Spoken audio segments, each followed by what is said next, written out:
Welcome in to the Paul Kuharsky podcast. Paul Kuharsky here from a clandestine location. I mean, could this background be any more secretive? I might be a hostage right now. You don't know.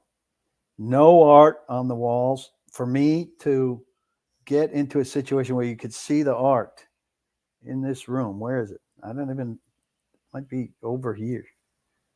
I don't even know. Oh, it's over here. Look, there's no way I could have positioned to get that art in the background of this podcast, which is part of the 440 Sports Network and brought to you by Zen Sports. It's not a cleanse. No, Mr. First Down thinks I'm off doing ayahuasca. I am not. I am at a baseball tournament. First result was encouraging. Walked off in the bottom of the seventh in a 9-8 thriller. Today, this morning, not as good, but a lot of games to go for Nashville Select. So rather than an alcoholic beverage at this time of day, we recover with some Gatorade. It's good to see you all. Let's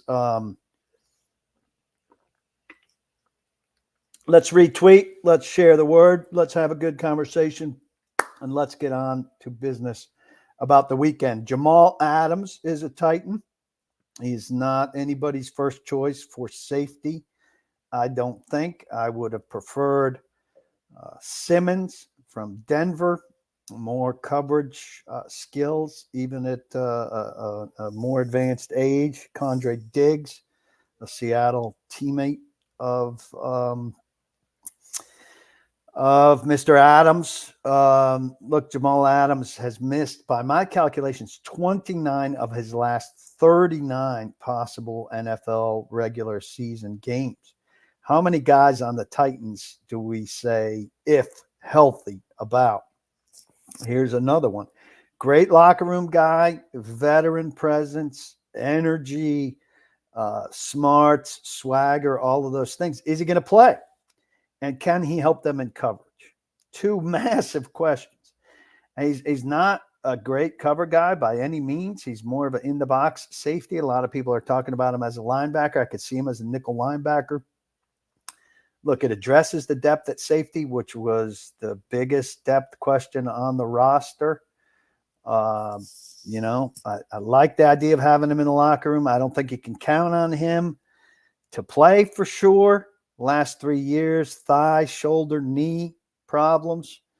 But have they solved a coverage issue beside Amani Hooker in the secondary? No, I don't think that they have. So have to wait and see. And Godstink is asking there, is it possible they signed Adams to be more of a sub-package linebacker than a safety? Yes. Would it surprise me to see them continue to try to sign a safety? It'd be wonderful. I don't know. People are not around still, really, for me to ask that question to, or people that I have a line into. It'd be quite something for them to do that. If they added Simmons on top of this, that'd be great. I mean, look, the more good players they could get, that's what they're going to tell you, right? But if they get that starting safety, then Molden would have been that sub-package linebacker type of guy. So then you've got two of them in Molden and Adams. And then what do you do with, James Williams is that kind of guy. And you can't have too many of them, but you're obviously sorting through a lot of them. Robert stuttered asking, are they officially out on any other safety? I mean, who's ever officially out on anybody? David said, did they release contract details for Adams? They never release contract details for anybody. I haven't seen contract details for Adams, but he's going to be very cheap. I would bet it's veteran minimum with not a sizable bonus and probably a lot of incentives. I wanted to touch on Jeffery Simmons here, who had a very negative reaction, said that the media all, is in the locker room pretending to love him, but we all hate the team. I don't know what he's reacting to here. I mean, I and most of the Titans press corps tweeted out just what I said about Adams. Hasn't played a lot of games, has coverage deficiencies, is a big injury question mark. I mean, those are facts, Jeff. I don't know what your beef is with facts. Jeff has so many problems with the media. The media, quite frankly, has treated him incredibly well the last 2 seasons when he's not lived up to his contract, when he's gotten hurt and stuff. Jeff should be a fan of the media. Yeah. And in Nashville and amongst the Titans brass, certainly front office PR, you can't say a bad thing about Jeff. Jeff is held to a high standard as if he's, I don't know. Other guys who've been held to Jeff's standard, like Jarrell Casey and those guys, all understood the media, all understood that there's going to be some criticism that comes with it, that we're not cheerleaders for the team. They understood how the media worked. PR's done a terrible job with Jeffery Simmons, who doesn't understand how the media works and how it's some shot at the Titans that Jamal Adams gets signed. And we say the guy's missed 29 of 39 games. I mean, what does he want people to say? I don't know. I don't know what Jeff Simmons' beef is with this, but it is a ridiculous time to come out in a happy offseason where Titans press has been pretty positive about a new coach who has no play calling experience, a new defensive coordinator who has no play calling experience, a load of signings that include Kenneth Murray, who's a big question mark, defensive depth, that's a big question mark, Tavondre Sweat, who's a big question mark. There's loads of benefit of the doubt going around, and he's out there bitching about the coverage and saying that we hate them. I just don't understand. Yeah, get your knee healthy, get out there. You can shut me up about your game by getting back to the great player that we know you can be and that we've seen. But people talk about me as a complainer. And I'm in a complaining business, a critiquing business.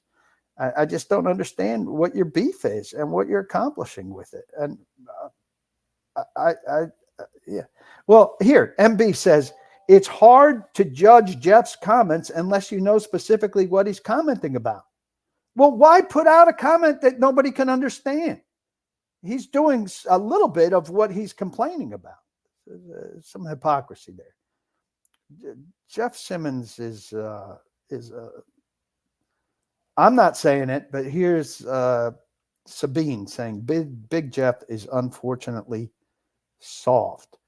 And here's Jabari Martin saying Big Jeff mixes up reporting and fans. These are correct. And I appreciate that you guys can understand the difference. And that he somehow is confused by these things, which are overly complicated by him. And I don't really understand the rationale. So there's that. Listen, yesterday I wrote, and I want to discuss a little bit here before we get fully into Q&A, a bit about, not a bit, a pretty thorough look at the positional depth. And, it's a little bit odd, but the Titans' depth is better on offense than it is on defense. You go quarterback, I mean, Mason Rudolph's a pretty reasonable backup for Will Levis. I'm not even factoring Willis in. Wide receiver has shockingly strong depth. Best starting 3 we've seen in some time in Ridley, Hopkins, Boyd. Burks, the potential to be an excellent 4. Westbrook finally cast as a 4 or a 5, which is where he needs to be. Rest of it will sort itself out, but it's good. Running back, it's pretty good depth because you've got Pollard and Spears set to split things. And if one of them gets hurt, then the other one becomes more of a full-time guy. You need that third to emerge, but I feel good about that. Tight end is problematic. depth-wise. Offensive line, I know people don't really love the talent, but you go Latham, Skoronski, Cushenberry, presumably Charles and Petit Frere as the starters. The depth pool, Radins, Ajokwu, Brunskill, Christian, Duncan, Watson. That's not a bad pool of depth for Bill Callahan to craft his backups from, and all of those guys aren't making the roster. I think that's some functional depth there. And offensively, only labeling tight end as problematic, I'm pretty encouraged by that depth. Defense is a different story. Defensive line, I'm not wild about Sebastian Joseph Day, and we don't know about Tavondre Sweat. So along with Simmons, I don't even really love the starters. The depth is a bunch of journeyman-ish kind of guys. McClendon, not so much, but Marlon Davidson, didn't cut it as a big draft pick. Bohanna and Coburn were signed off the street. Outside linebacker, we know, they don't even like Key as the second starter. And then you've got Weaver, Harrell, Murphy, Thomas Rush. We know Weaver's ceiling, and the other three haven't done anything. That's terrible depth at outside linebacker. Inside linebacker, Gibbons, Murray, Cedric Gray. You have two starters out of that. Second starter, conceivably weak or inexperienced. The rest of them, probably just guys. That's conceivably functional, but not a lot of talent there. Safety just got better with Adams, but still the second coverage safety, not very good. And the depth, Molden, can be a nice piece. Maybe he's still the starter in base. Mike Brown, Matthew Jackson, Shy Carter, not a lot of experience there. Cornerback, very nice depth. Snead, Owuzie, McCreary starting. Brownlee, a nice draft pick who can play inside, outside. Then you're pushing guys down like Garrar and Avery and Kendall to compete. Farley, to me, is on the outside looking in. Gabe Judy-Lally had a good showing at mini camps and at OTAs. But the defensive depth is wanting. And we knew they were not going to be able to solve everything in one off season. But I think it's interesting to look at the depth. So we've covered Jamal Adams' addition, Jeffery Simmons' reaction, and the depth. And now we will get into your questions. I'm surprised by the agreement on the Jeff question. Awaken to the eternal.com asks, why not do some proper PR and ask Jeff who he's specifying? That wouldn't be PR. You're part of the problem. You don't know the difference between PR and reporting. It would be proper reporting to ask Jeff who he's talking about, except I don't have access to Jeff. Jeff doesn't want to talk to me. Jeff will begrudgingly talk to me when he's presented to us on his throne at training camp for the first time. And he'll grimace and wave and be sour that I'm asking him.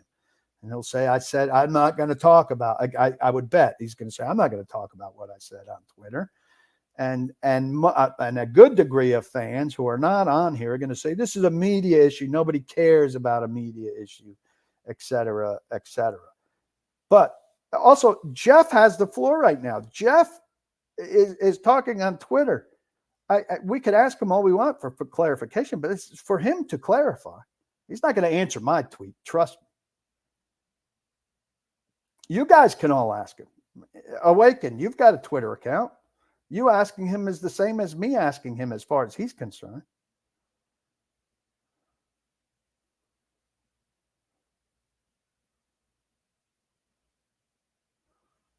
Awaken doesn't know the difference between PR and media. So there's a problem from Awaken. He's a lot like Simmons. David Jackson asks, how would I assess the new regime so far when it comes to doing my job?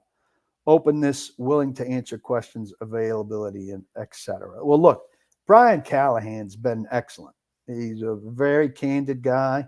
He's been very honest, answered things in more detail, with more thoughtfulness and more openness than the previous regime. Put Zach Woodfin out there, director of sports performance with assistant coaches, something that would be unheard of by previous regimes, which is excellent development. I like Brian Callahan a lot.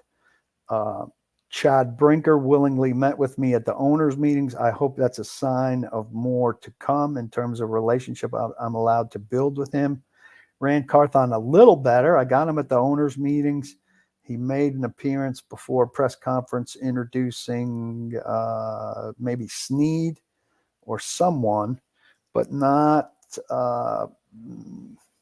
as available as it could have been. Better, but not great. Player access was poor during minicamp and OTAs, which was bad development, but hopefully it will get good during training camp. We will see. I do anticipate being able to do some stories that we were not able to do in the past, accessing some behind the scenes people to be able to tell behind the scenes stories in a way that we've not been able to do before. So I'm excited about that. Huntian says, our offensive personnel made the Titans extremely predictable the last few years. It feels like some of our defensive signings will make us very predictable. Well, defensive predictability is different than offensive predictability, because your defense is reacting to the offense, right? So you're only putting, if Adams is a run-stopping safety or linebacker, well, you're putting him on the field in run situations or shorter passing situations. And you've got other guys on the field who can cover deeper. Now, they can try to take advantage of him, certainly, but his job, what you're asking him to do, is not something, that is something that he can't do. The linebackers, Gibbons and Murray, are not guys who can get off blocks a lot. Or Otis Reese wouldn't be a guy that could. Cedric Gray probably can't. The defense is based on the defensive front, on Simmons, on Sweat, on Joseph Day, keeping the linebackers clean so the linebackers can run and make plays. So is it predictable that those linebackers are going to have trouble making tackles if they have to shed blocks? Yes. But and so do you try to make them as an offense have to shed blocks? Yes, but it's not like a predictable thing where you can necessarily force stuff to happen. Is it predictable that Jack Gibbons can't cover a tight end? Yes, but are the Titans rolling things out where he's not in a situation where he has to cover a tight end too much? Yes.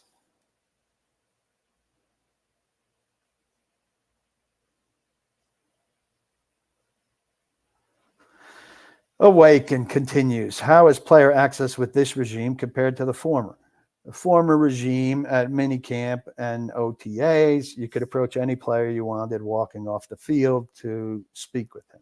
This regime gave you 6 players of its choosing come 2 at the podium, 1 or 2 at the podium, and the rest at informal gaggle session, standing on the field after practice for you to gather around. But you could not approach anybody you wanted.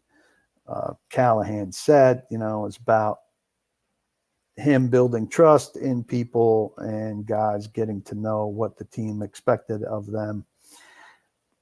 I mean, I get that to a degree, but it's silly that Treylon Burks isn't ready to talk to the media on Tuesday, but on Wednesday, all of a sudden, he is ready to talk to the media. And I want all of us want to be able to cover a story of the day. Traylon Burks works out at gunner today, and Callahan talks about him and the need for him to play special teams in the spot he has in the pecking order at receiver now. Well, that makes Traylon Burks an interesting story to talk to about that stuff, and he's not available. He was available last Tuesday, but he's not available today. Well, in previous regime, he was available any day. And now that there's new development regarding Traylon Burks, I could go approach him walking off the field if I so chose. Couldn't do that this time around, which limits what you can learn from Traylon Burks about the newest development regarding Traylon Burks. Multiple examples of that.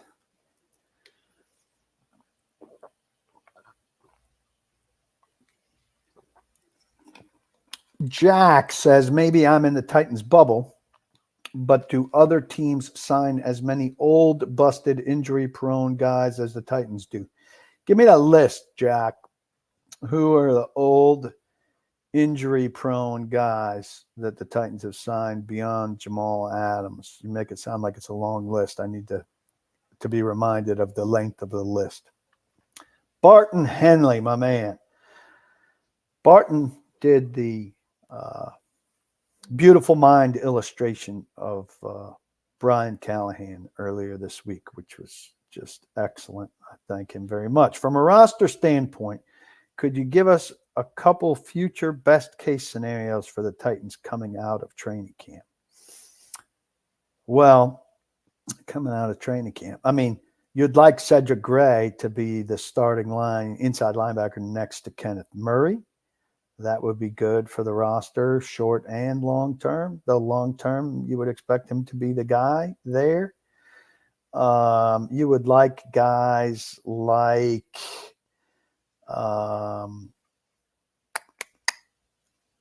Gabe Jeudy-Lawley to emerge and be good. You'd like Jarvis Brownlee to be very good. I mean, these are going to be kind of pat answers about young guys showing up and establishing themselves.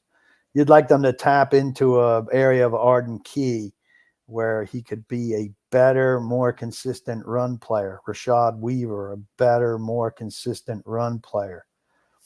You'd like Tavondre Sweat to go through every day of camp, except an assigned rest day, working his ass off and showing that he's going to be a dependable guy on the starting line who can play next to Jeffery Simmons and really, really be a disruptor as a pass pressure guy and make it really difficult for people to run. You'd like all those offensive linemen to grow long term. Josh Wiley, you'd like to see a second year boost from. You'd like to see a third running back emerge like Dylan Johnson, undrafted guy would be great.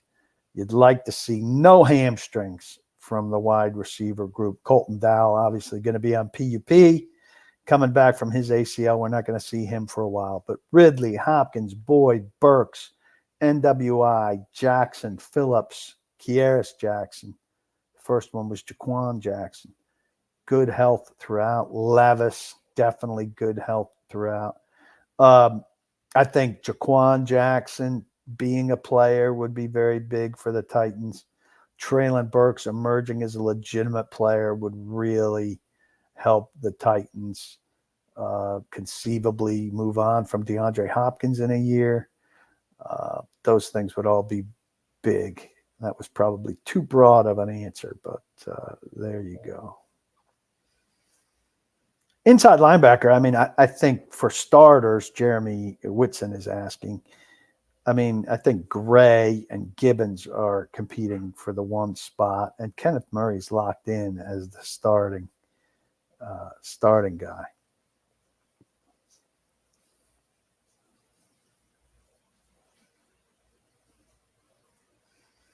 Adams is only 28, Len Kaz points out, but those injuries take their toll. He certainly has lost a step, tore a quad muscle. He's had a bad knee. And he is looked at almost universally as a box safety now, a strong safety. Now the Titans, they're going to look at their safeties and think that both can do both. But Amani Hooker and he makes some good plays in coverage. But if you had to assign him free safety or strong safety, he's more of a strong safety. He was ideally suited to play next to Kevin Byard when Kevin Byard was more of a free safety. So I think, they are strong safety heavy right now. Molden is more of a strong safety type of player as well. So they are not as well suited to defend the pass from the safety position as you would like. And that's a little bit of an issue with this defense. Now, they are suited on the outside to defend the pass. Tremaine Kelly asks if we know if Stonehouse will be ready for training camp. We do not know. I suspect not, but we'll find out soon. The Josh Robbins is asking about the kick return job, giving the new rules. It sounds like a lot of teams will probably put two guys back there. It sounds like there's some popular thinking that the running back types will be maybe more favorable for this than maybe more traditional like wide receiver corner types. But we'll see. There's so much, Josh, that the teams have to figure out during training camp, some of which we will see, a lot of which will go behind closed doors. Then we'll get a little bit of a litmus test as teams try out what they're willing to see, to show during preseason games. And then there's going to be a big unveiling during the regular season of stuff that we haven't seen, and that we're gonna find out as the season starts, which is kind of interesting. And Banksy asks about Spears. I think Spears could be in the mix there, but I think Jaquan Jackson's going to be in the mix there, both. Should we expect, Awaken is asking, a lot of linebackers on rotation? Is it for a lack of talent or more so to do with Wilson's scheme, or both? I mean, I think those inside linebackers could change out a little bit based on scheme to fit guys' talent, but also, only one of them is going to be on the field as you get into some packages. And so there aren't that many snaps to go around, which is good because the Titans just aren't that talented there. Josh says, it sounds like there's still a position available for Justin Simmons if they want to pursue it. There is, but then you start to get into some numbers there. I certainly would welcome him. There's seemingly no market for him now. Another Jeff Simmons here about him thinking I'm fake as shit. Jeff Simmons knows how I feel about the Titans. He knows I'm no cheerleader, and I don't act like a cheerleader in the locker room. So if he's mistaken me for a cheerleader, that's on Jeff Simmons, because I cover the team as an unbiased reporter who makes it clear that I've got no rooting interest in the team whatsoever. Now, what Jeff Simmons wants is a locker room full of cheerleaders. And as I said earlier in this, as a failure of the PR department to teach Jeff Simmons what reporters' jobs are. I've not seen Jamal Adams' numbers, no. But I don't think there's going to be much money there. I think he's a reclamation product. The guy who asked about the Titans signing a bunch of old, busted, injury-prone guys has not produced a list of it. Probably because the Titans haven't signed a lot of old, injury-prone, busted guys.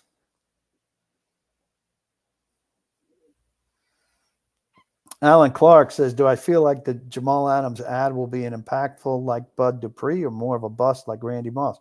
I don't know.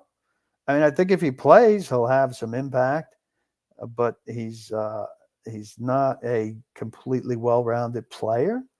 I mean, it's conceivable that a healthy Jamal Adams still has some well-rounded football ahead of him. I think it's more likely a healthy Jamal Adams would have a narrow-focused good football ahead of him. Trey Wynn says $4 million, and he's cool with it. I don't think Jamal Adams is getting close to $4 million.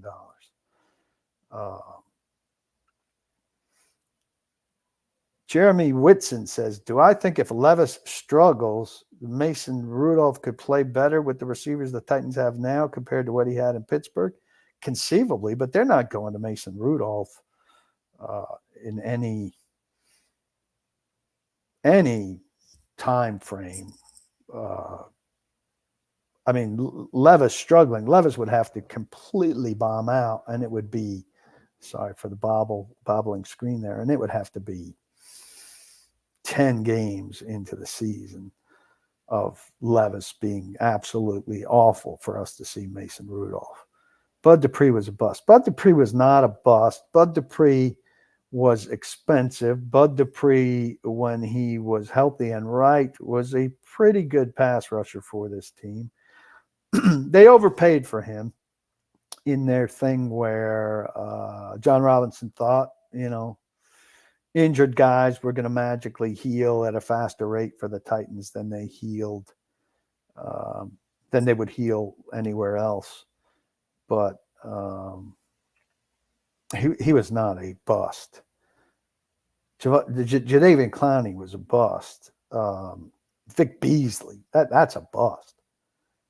Brian Bailey says that he doesn't understand all the Levis doubters. I don't know that person was doubting Levis. He's just kind of checking in on what Mason Rudolph could do. But there's plenty of cause to doubt Levis. I mean, I like that Levis, and I'm optimistic about Levis, but Levis played 2 great games and was really below average in the other 6 that he played. Now, there was a lot of bad things around Levis, bad pass rush, bad pass protection, bad weapons, et cetera, But we don't know what Will Levis is by any means. Barton says, and this is correct, quote unquote, bust is a non-Hall of Famer to the Titans fan base.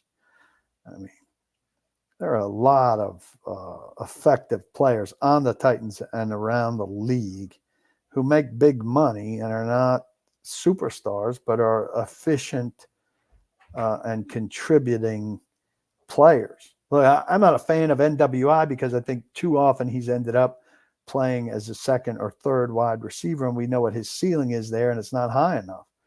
But Nick Westbrook-Ikhine has a tendency to be in the right place, doing the right things, and making the right plays for the Titans. It's just that he is overcast on this team.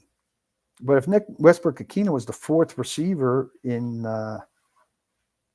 Kansas City, he'd be regarded as a likable and effective player, I think, as the 4th or 5th receiver there. And he needs to be the 4th or 5th receiver here. What else we got? This has been good. I need to mention, of course, Zen Sports. Go download the Zen Sports app and sign up using the code TNPaul, TNPaul. Make a bet of $10, a mere $10. I would bet on Spain in the Euro final, as much as I'd like England to win, because I have rooted for England in European soccer for some time, and because Cole Palmer is my favorite player in this tournament based on what he's done for Chelsea.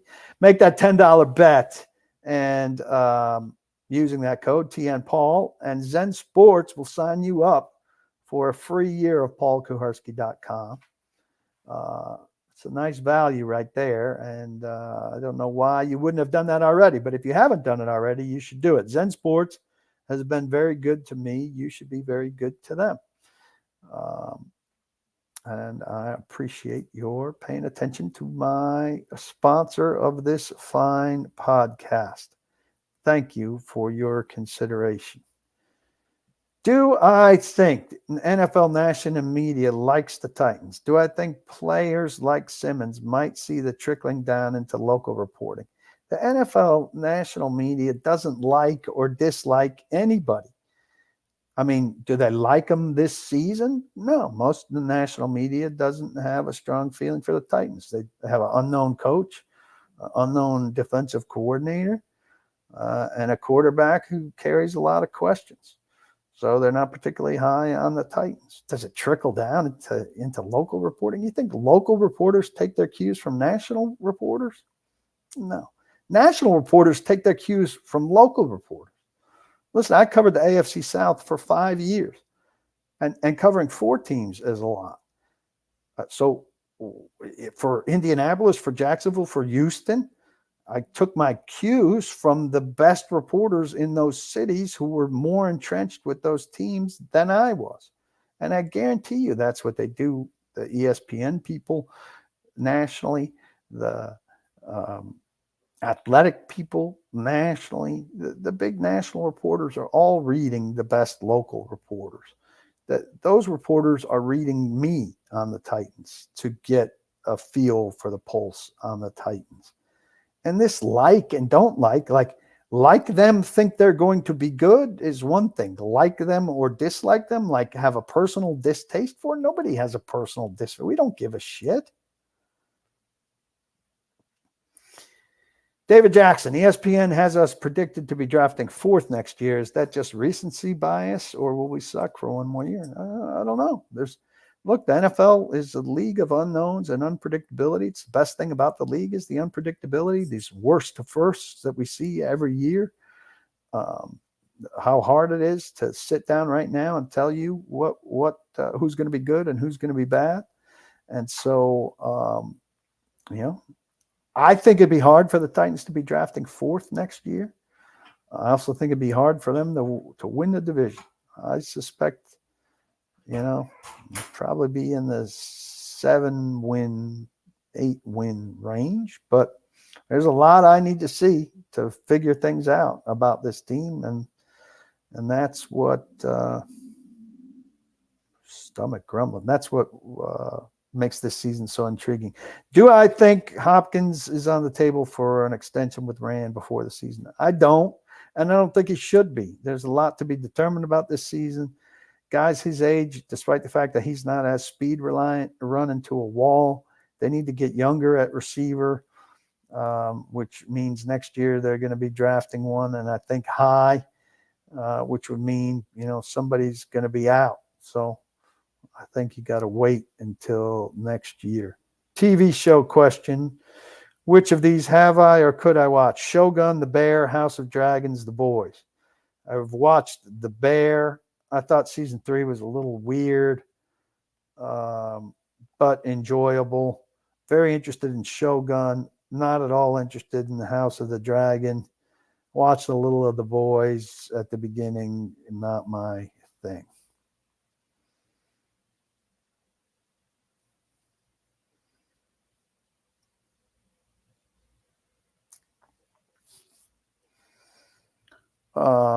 What's the best thing I've eaten this week? It's not the best thing I've eaten this week, but I had Raising Cane. Is it Raising Cane? What's the chicken place? For the first time this week. And it was better than I expected. I didn't think there would be much to the hype, and it was pretty good. I know they're opening or have opened already a couple in Nashville. Banksy fan says, surely you want the team to be successful.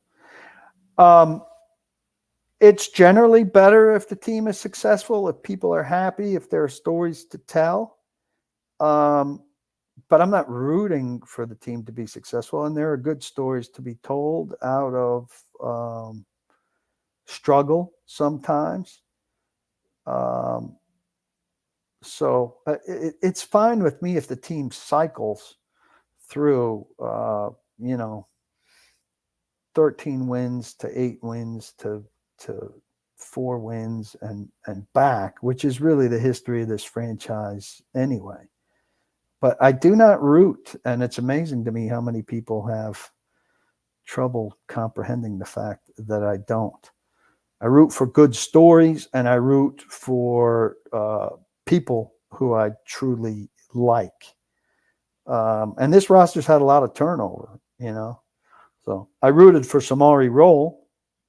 I rooted for Frank Wycheck individually. I'd liked to see those guys do well because I liked those guys, and they were extraordinarily helpful to me. I'd like to see Logan Ryan do well.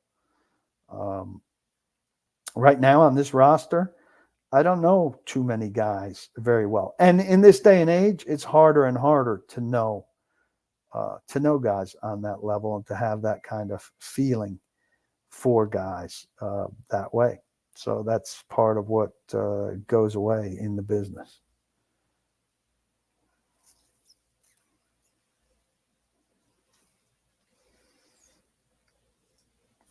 I do not have a favorite NFL team, Jeremy's asking. And I am neither rooting for or against Simmons.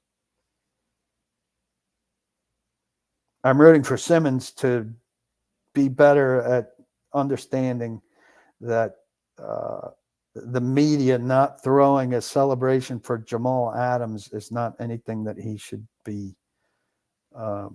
angry about. So that's it. This has been a nice conversation.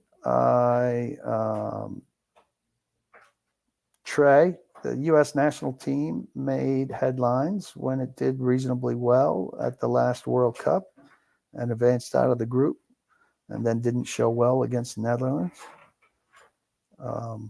So there were headlines there.